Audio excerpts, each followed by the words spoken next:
Est-ce qu'on a oublié qu'on a un extincteur? Où est-ce qu'il est? Faut chercher. C'est de la recherche.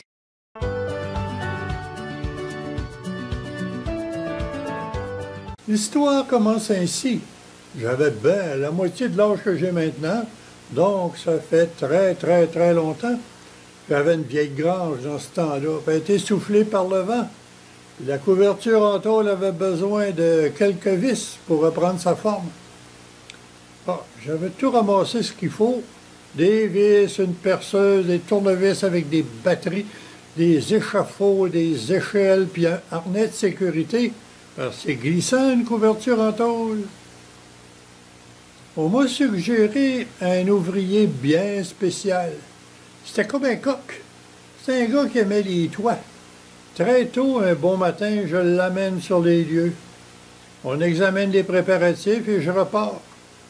En revenant à la fin de la journée, il me crie qu'il en reste rien que pour une dizaine de minutes et il achève.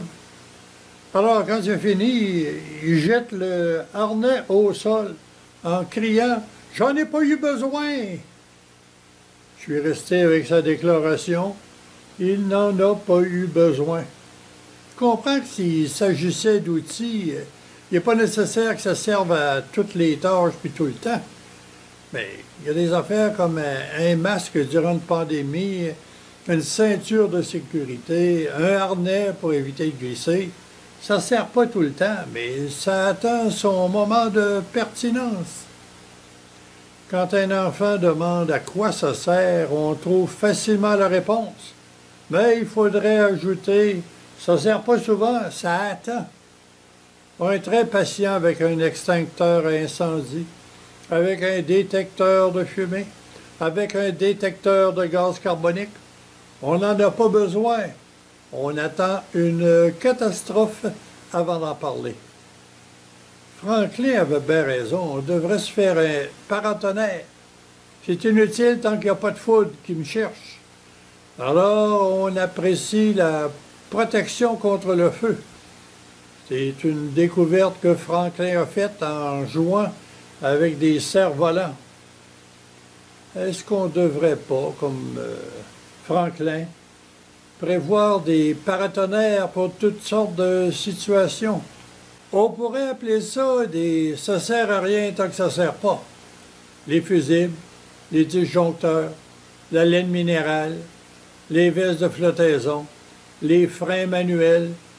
C'est tous des anges gardiens qui nous protègent et qui nous aident à notre insu. Contrairement aux outils, ces oubliés qui nous enterrent n'ont pas besoin d'apprentissage pour être utiles. Comme les bêtes sauvages qui attendent le passage de leur proie, ils ont une patience éternelle. Je pense entre autres aux polices d'assurance avec leurs petits détails finement écrits. Ils attendent notre catastrophe. Ah oui, savez-vous ce qui est arrivé au coq qui cherchait les travaux de toiture? Ben, il est décédé d'une crise cardiaque. Savez-vous où il était? Sur un toit. Les ambulanciers, avec l'aide des pompiers, ont pris toutes les précautions possibles pour le descendre. Tellement de protection qu'il est décédé avant d'arriver à l'hôpital. Et comme on le dit le 11 novembre, le jour du souvenir, ne les oublions pas.